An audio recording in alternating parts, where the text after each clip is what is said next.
Hey guys, and welcome to my Rorarii Slayer and money making guide. Ascension creatures have always been the go-to way of making money on Runescape recently, and I decided to make my own guide to help some of the new players and existing players that didn't know these monsters were in the game.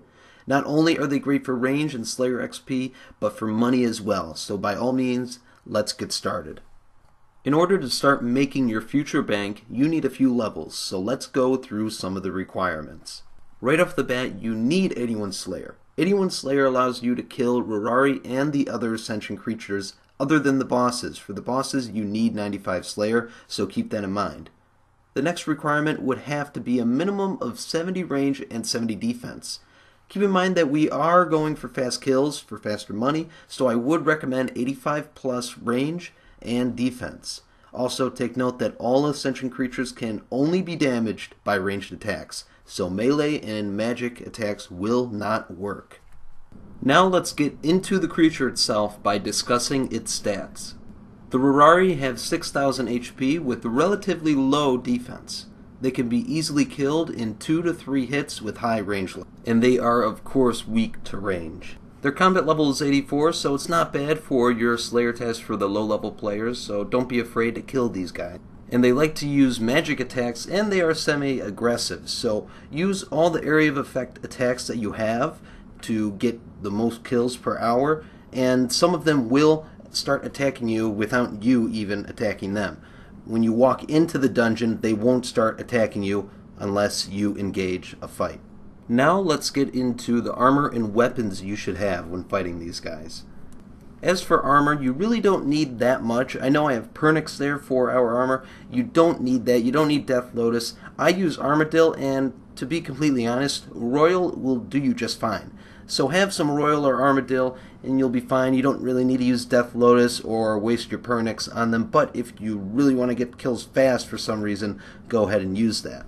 And of course, if you're on a Slayer task, use a Slayer helm for those really fast kills. And you compare the Slayer helm with a Amulet of Souls, Comp Cape, whatever you have. That should be up to you. I'm sure you guys know what amulet you have, what's the best cape you have. And as for your ring, I would recommend using the Ring of Wealth because you will get more keys per trip or just per whatever you're doing per hour. So use the Ring of Wealth. You'll get many more keys, many more drops that you would like, and it really does make a difference. And now for weapons. Of course, the Ascension crossbows are your best choice when it comes to range in general, and the Nox bow is definitely okay. I put Nox bow equals okay because it's a great alternative to that tier 90 Ascension crossbows. And next up, you might want to pair an Ascension with the Chaotic, an offhand Chaotic or main hand Chaotic, whatever you have available to you. Those work fine, and they're pretty similar to dual Ascension crossbows. And of course, you want to go down to your tier 80 weapons, the Royal Crossbow and Dual Chaotics. Those two work fine. I love the Royal Crossbow. It's a great all-around weapon, and I use it for all my ranged tasks because I don't have an Ascension Crossbow at the moment. And I wouldn't go down to Crystal. If you have to downgrade a Crystal, then you shouldn't probably kill these guys unless you have 99 range, then go for it.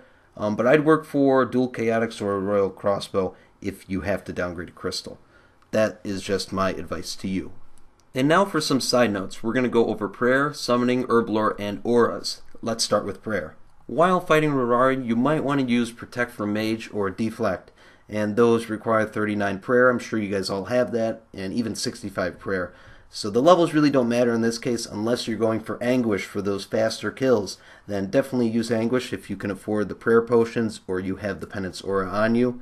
And Deflect and Anguish require Temple of Sentencin. I don't know how to pronounce that S word in the quest, but I'm sure you all know what that quest is. It's the quest to unlock the Cursed Prayer Book. I'm sure a lot of you have that, but if you don't, I'd recommend going for that because those prayers come in handy through bosses and Slayer and just all around RuneScape. So go ahead and do that quest. Next up, we have Herblore. As for potions, you definitely want to go for an Overload if you have that available to you, which is 96 Herblore if you did not know. And these are recommended for the faster kills and the better money per hour. It's just a no-brainer. And if you don't have that, Extremes will work fine, and even Supers, but I definitely go for that Overload if you're looking for max efficiency. Next up, we have Summoning, which isn't a huge part in this guide, but it's definitely useful. At 68 summoning, you unlock the Bunyip, and this is a great alternative to a cheap Soul Split or a cheap Vampirism aura. So go ahead and use that Bunyip. That's what I use personally. You can use a Pack Yak, but I don't see people teleporting their keys to their bank very often because your inventory will have a lot of free slots available to you.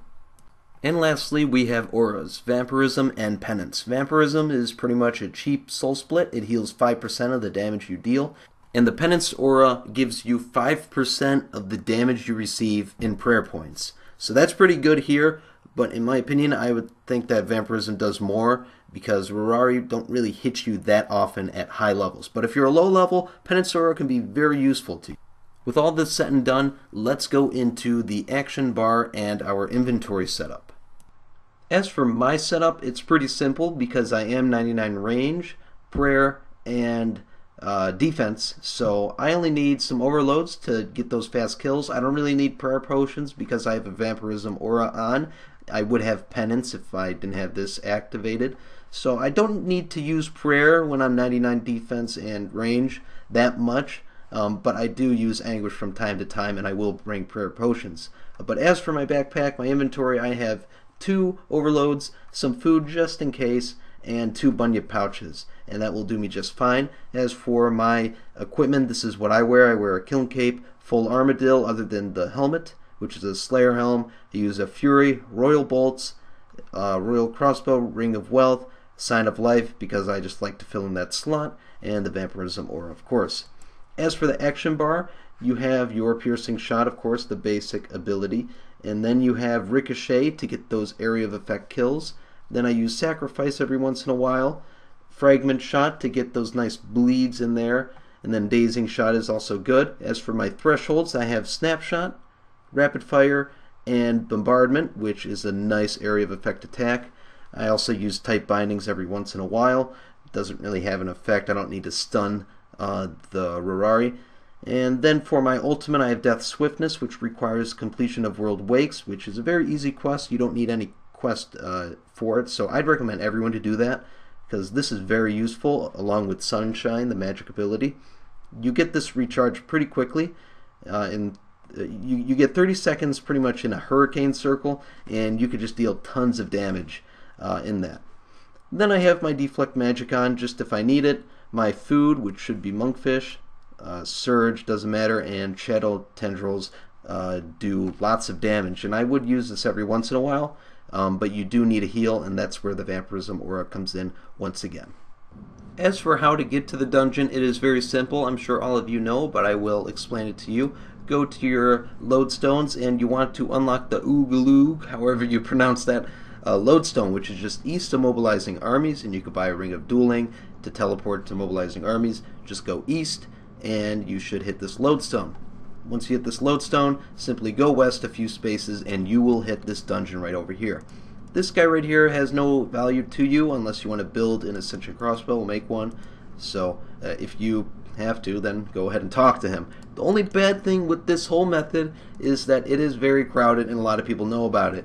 Like this guy over here, he has a Pack Yak, he has Ascension crossbows. He's here to stay. So tip for all of you guys, do not crash. When you see one person here, just hop worlds. Do not crash them unless you want to ask. Then go ahead and ask by all means, but just let them be.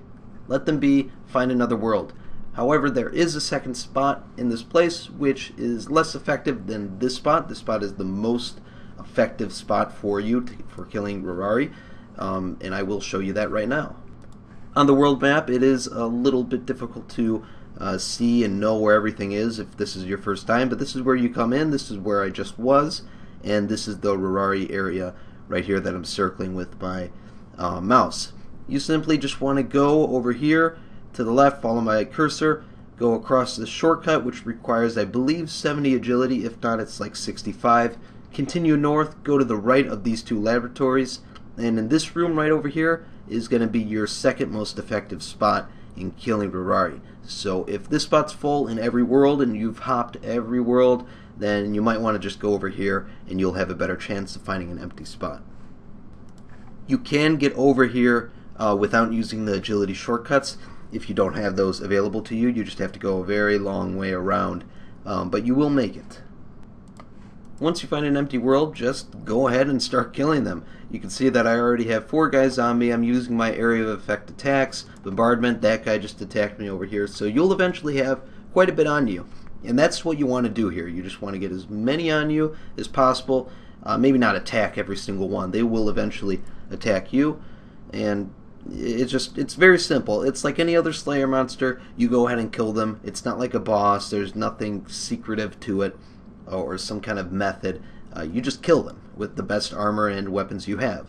So as for drops, like I said, you want to look out for keys. The second best are these things right here, Runite Limbs, which are around 10k or 9k each. Let's see, 9.3k. So those are the ones that you want to pick up. You can pick up your shards and the herbs that they drop. They drop some seeds from time to time, but it's mainly the keys and the Runite limbs that you want. So that's pretty much it for killing these guys.